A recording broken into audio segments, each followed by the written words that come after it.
యేసుక్రీస్తు పరిశుద్ధ నామములో మీ అందరికీ ఈ ఉదయకాలపు సమయంలో మన జీసస్ లవ్స్ ప్రేయర్ మినిస్ట్రీస్ తరపున వందనాలు తెలియజేస్తున్నాను. బాగున్నారా? అందరూ క్షేమంగా ఉన్నారని నేను నమ్మి దేవుని యందు ఆనందించుచు ఆయనను మహిమపరుస్తున్నానండి. అవును, దేవుడు మన క్షేమాన్ని కోరువాడు. మనము ప్రతి దినము సంతోషముగా ఆనందముతో దినాల్ని గడపాలని ఆయన ఆశపడుచున్నాడు. హల్లెలూయా. అందుకనే ఈ దినాన్ని కూడా అనుగ్రహించుంటున్నాడు. ఈ దినాన్ని చూచుటకు దేవుడు కృపను అనుగ్రహించాడు.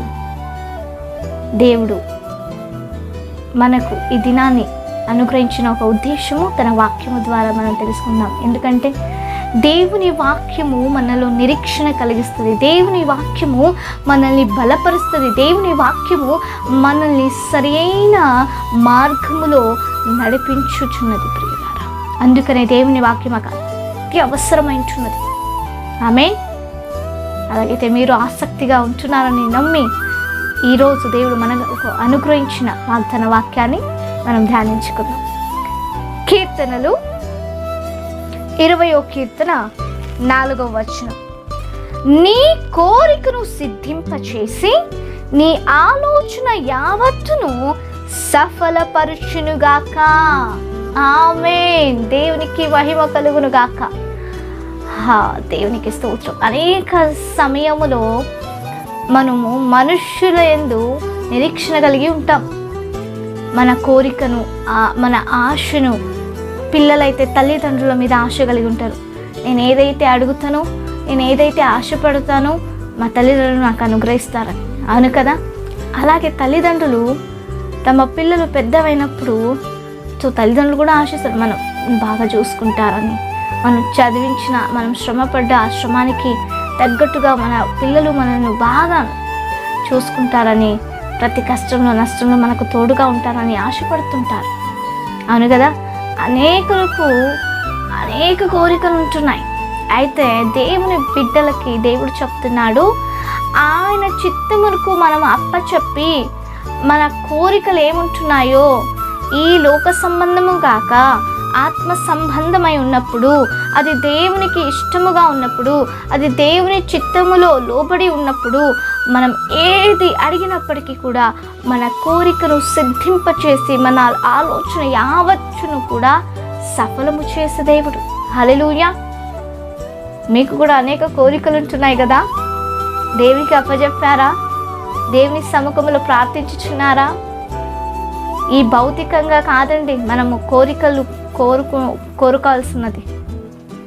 ఇల్లు కావాలని, కారు కావాలని, 2 కాక 1 సైకిల్ తీసుకోవాలని, అది కాదు. అది దేవుడు మనకిస్తాడు. తల్లి గర్భంలో రూపింపక మునుపే మనకి ఏది కావాలో, ఏది అవసరతో ఈ లోకం మీద, ఈ భూమి మీద ఆయనకు తెలుసు మనకి ఏ అవసరత ఉంటుందో. ఆ క్షణంలో, ఆ సమయానికి ఆయన అనుగ్రహిస్తాడు. అది కాదు మనం కోరుకోవాల్సింది. ఆధ్యాత్మికంగా మనం ఏ రీతిగా దేవుణ్ణి మనం మహిమపరచగలం, ఏ రీతిగా దేవుని మనం సంతోషపరచగలం, మన క్రియల ద్వారా, మనం నడుచుట ద్వారా దేవుడు ఏ రీతిగా మన యందు సంతోషిస్తాడో ఆ కోరికలు మనకు ఉండాలి.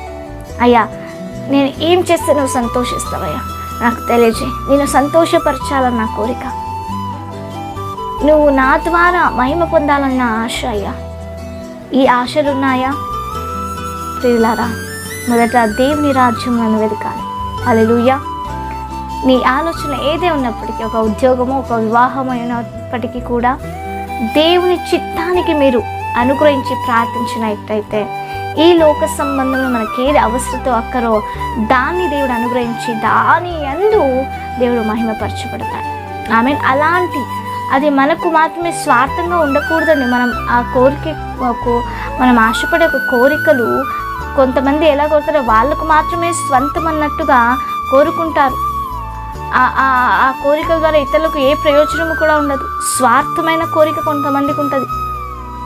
దయచేసి అలాంటి కోరికలు మనం కోరకూడదు. దేవుని సమ్ముఖము మన కోరికల ద్వారా అనేకులు సంతోషింపబడాలి. మన కోరిక ద్వారా మన ఆశలు, అది ఆ ఆశ మనకు వచ్చినప్పుడు, ఆ ఆశ మనం అనుభవించినప్పుడు, ఆ కోరిక సక్సెస్ఫుల్ అని మనకు వచ్చినప్పుడు ఆ ఆశ, ఆ కోరిక దేవుడు సిద్ధింప చేసినప్పుడు అనేకులకు అది ఉపయోగకరంగా ఉండాలి.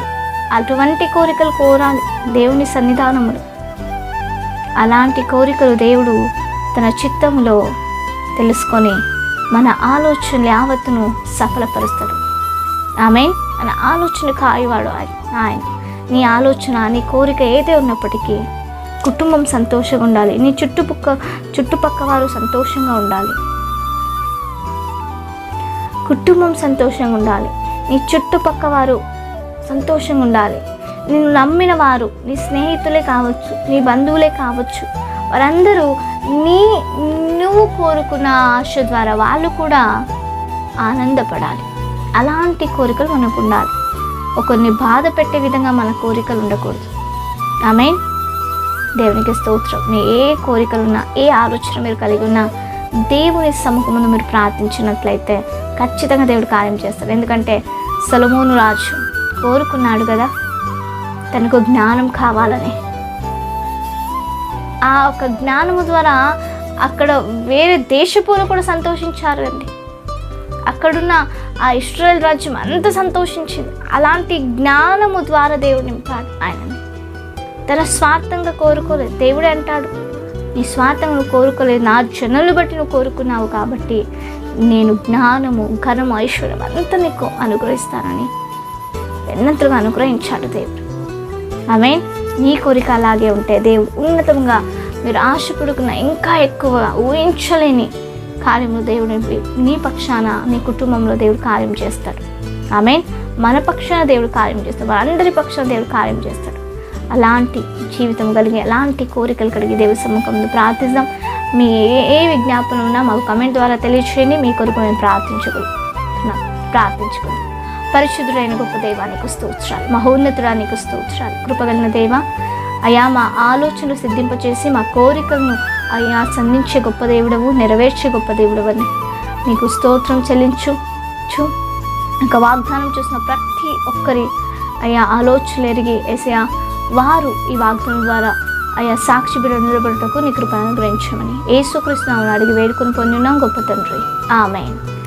Praise the lord.